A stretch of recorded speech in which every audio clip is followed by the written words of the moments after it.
नमस्कार साथियों, analyser app में आप सभी का स्वागत है। आइए शुरुआत करते हैं हिस्ट्री के रिवीजन की।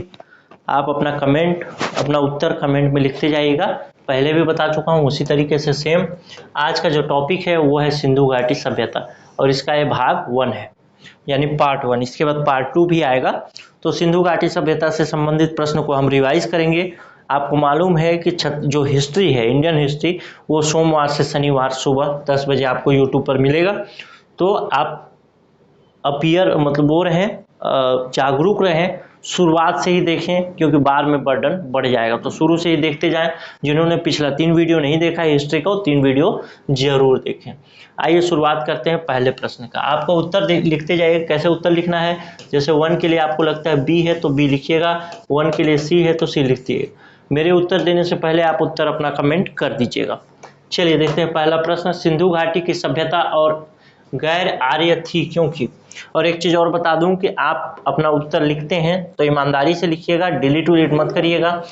आपको बहुत लोग देख रहे हैं, लेकिन एग्जाम हॉल में आपको ही देखना है अपने आप को, वहाँ आपको कोई देखने वाला नहीं है। तो ऐसा मत सोचिएगा कि मेरा गलत हो रहा है, मेरा सही हो रहा है। पढ़े हैं तो सही होगा, नहीं होगा तो गलत हो जाएगा। और अगर गलत होगा तो अच्छी बात है, आपको जानकारी मिलेगी कि मेरे को और पढ़ना है। 7 प्रश्न अगर आप ठीक ठाक कर लेंगे तो ये समझिएगा आप सही स्थिति में। उससे कम है तो आपको विचार करने की ज़रूरत है और पढ़ने की ज़रूरत है।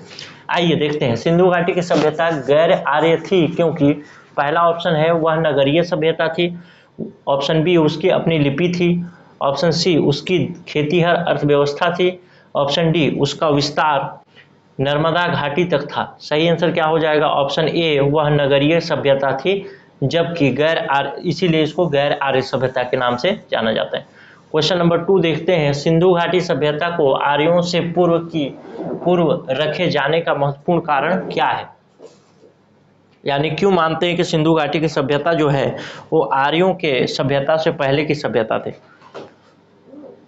तो ऑप्शन ए है लिपि के कारण, ऑप्शन बी है नगरीय नियोजन, ऑप्शन सी तांबा, ऑप्शन डी मृतभांड। तो सही आंसर क्या हो जाएगा? मृतभांड, ऑप्शन डी। चलिए देखते हैं क्वेश्चन नंबर 3। ध्यान रखेंगे, मैं बहुत डिस्क्रिप्शन पर नहीं बताऊंगा। क्यों? क्योंकि ये रिवीजन का क्लास है। आप देखते जाइएगा, आप जो पढ़ रहे हैं सही कर पा रहे हैं, कितना सही कर पा रहे हैं, कितना नहीं। Question number 3। सिंधु घाटी संस्कृति वैदिक सभ्यता से भिन्न थी क्योंकि। ऑप्शन ए इसके पास विकसित शहरी जीवन की सुविधाएं थी, ऑप्शन बी इसके पास चित्रलेखीय लिपि थी, ऑप्शन सी इसके पास लोहे और रक्षा शास्त्रों के ज्ञान का अभाव था, या ऑप्शन डी उपयुक्त सभी। सही आंसर कमेंट करिएगा। सही उत्तर हो जाएगा उपयुक्त सभी। आइए देखते हैं क्वेश्चन नंबर 4। हड़प्पा संस्कृति की जानकारी का प्रमुख स्रोत है क्या है? ऑप्शन ए शिलालेख, ऑप्शन बी पक्की मिट्टी की मोहरों पर अंकित लेख, ऑप्शन बी था पक्की मिट्टी की मोहरों पर अंकित लेख, ऑप्शन सी है पुरातात्विक खुदाई, या ऑप्शन डी उपयुक्त सभी। तो सही आंसर हो जाएगा पुरातात्विक खुदाई। हड़प्पा संस्कृति की जानकारी का प्रमुख स्रोत क्या है? पुरातात्विक खुदाई, क्योंकि जो पुरातात्विक खुदाई हुई तभी शिलालेख या मिट्टी के मोहरे आदि सब जो भी मिले। ठीक है, तो प्रमुख पूछा है तो प्रमुख हो जाएगा ऑप्शन सी। क्वेश्चन नंबर 4 देखते हैं। निम्नलिखित में से कौन सा सिंधु घाटी की सभ्यता पर प्रकाश डालता है? शिलालेख, पुरातत्व संबंधी खुदाई, बर्तनों की मोहरों पर लिखावट, या धार्मिक ग्रंथ। तो सही आंसर हो जाएगा पुरातत्व संबंधी खुदाई। आइए देखते हैं क्वेश्चन नंबर 6 से पहले देख लेते हैं 1 ईयर प्लान के बारे में। अगर आपको ज्वाइन करना है सीजी व्यापम का कोर्स, या सीजीपीएससी प्री का, या सीजीपीएससी प्री और व्यापम दोनों का अगर एक साथ आप तैयारी कर रहे हैं तो आप ज्वाइन कर सकते हैं। ये फीस है, लेकिन आपको ये फीस न दे करके ये फीस दे सकते हैं अगर आप शुरू के 50 स्टूडेंट में आते हैं तो। अगर 50 स्टूडेंट में नहीं आ पाते तो और 50 स्टूडेंट के लिए जो ऑफर है उसका यूज़ कर सकते हैं। उसमें आपको 100 रुपये एक्स्ट्रा देना पड़ेगा, यानी यहाँ 2100 व्यापम के लिए था 2199, जो कि आपको 2299 रुपये देना पड़ेगा। या आप चाहें तो इंस्टॉलमेंट में भी पे कर सकते हैं, उसमें आपको 2999 रुपये में मिलेगा, जो कि ऑफर में है। कोई भी क्लास ज्वाइन करेंगे आपको पीडीएफ और टेस्ट सीरीज फ्री में मिलेगा। तो मैं तो यही कहूँगा 1 टाइम पेमेंट करें, 800 से 900 रुपये का बचत करें और उसको कहीं और पर लगाएं। ठीक है, तो 1 टाइम पेमेंट करेंगे आपके लिए फ़ायदेमंद है। हमको तो भाई आप इंस्टॉलमेंट में पे करेंगे तो ऑफिस को ज़्यादा फायदा है, ऑर्गेनाइजेशन को ज़्यादा फायदा है, लेकिन मैं तो आपको व्यक्तिगत सलाह ये दूंगा कि 1 टाइम पेमेंट करो, पैसा बचाओ। 1 साल तक पूरा जितना भी क्लास आएगा, जितना भी जो एग्ज़ाम आएगा सारा एग्ज़ाम दे सकते हैं आप। इसमें टेस्ट और PDF आपको फ्री मिलेगा। इंस्टॉलमेंट वाला थोड़ा सा बता देता हूँ। इंस्टॉलमेंट में जैसे व्यापम के लिए इस तरीके का इंस्टॉलमेंट है, CGPSC के लिए ये है, CGPSC प्लस व्यापम के लिए इस तरीके का 30 दिन यानी 30 दूना 60 दिन का आपको समय मिलेगा टोटल। उस 60 दिन में आपको फी पे करना है। शुरू में 999 से रजिस्ट्रेशन है, ठीक है। इससे पहले जो पटवारी, हॉस्टल वार्डन या RI SI का कोर्स लिए हैं उनको केवल 999 रुपये में मिलेगा पूरा कोर्स, यानी 3000 या 4000 रुपये का, जो 4000 रुपये का व्यापम का कोर्स है उसको मात्र 999 रुपये में। और उनको भी PDF टेस्ट सीरीज सब कुछ मिलेगा, कोई दिक्कत वाली बात नहीं। लेकिन ये भी 50 स्टूडेंट के लिए ही है, जो नहीं पुराने यूज़र में 50 स्टूडेंट के लिए है, तो भी ज्वाइन कर सकते हैं।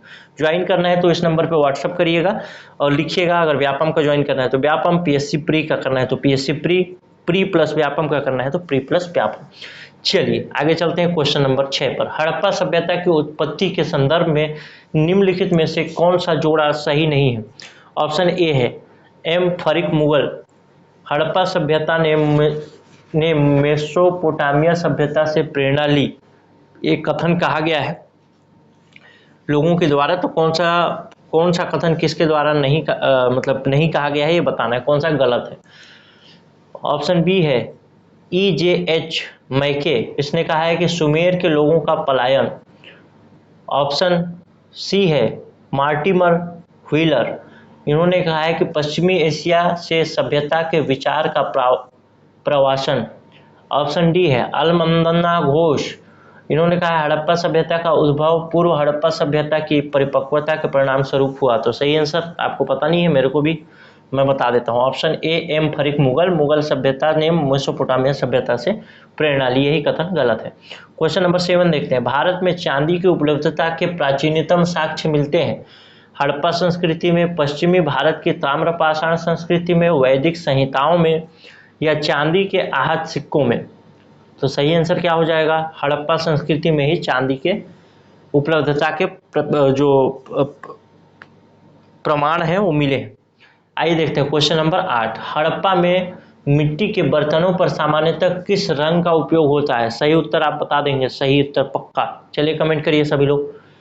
ऑप्शन ए है लाल, ऑप्शन बी है नीला हरा, ऑप्शन सी पांडु, या ऑप्शन डी नीला। तो सही होगा लाल। लाल मृतभांड के बारे में पढ़े होंगे ना। चलिए आइए देखते हैं क्वेश्चन नंबर 9। मूर्ति पूजा का आरंभ कब से माना जाता है? पूर्व आर्य काल से, उत्तर वैदिक काल से, मौर्य काल से, या कुषाण काल से? सही आंसर मारिएगा, टिक ऑप्शन लिखिएगा। सही आंसर हो जाएगा पूर्व आर्य काल से। क्वेश्चन नंबर 10 देखते हैं। निम्नलिखित पशुओं में से किस एक का हड़प्पा संस्कृति में पाई गई मुहरों और टेराकोटा कलाकृतियों में निरूपण नहीं हुआ है, यानी उसकी तस्वीर उसमें नहीं बनी हुई है? कौन सा एक पशु है? ऑप्शन ए है गाय, बी है हाथी, सी है बाघ, और डी है गेंडा। सही आंसर बताइएगा, आपको मालूम होगा, पूछा भी है पहले एग्जाम में। तो सही आंसर हो जाएगा गाय। इस तरीके से आज के 10 प्रश्न खत्म हुए।